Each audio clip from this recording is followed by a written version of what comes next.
obviously we're all here in the main arena in the central atrium, but I think that my voice is going out to the whole of Westfield, so if you're wandering around thinking, I'm missing out here, you've still got time, get your shopping, run here, we'll squeeze you in the back and you'll see Rita Ora perform and turn on the lights. Also, one thing I wanted to tell you about is this. In the lead up to the Christmas season, Westfield is once again supporting their chosen charity, which is Save the Children.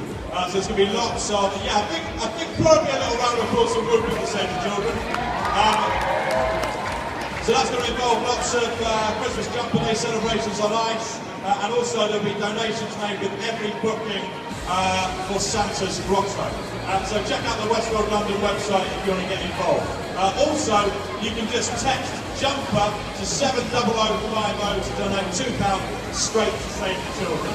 Okay, less than 10 minutes, I'll be back, Rita will be here, she'll be performing, the lights will go on, we're going to have a great time.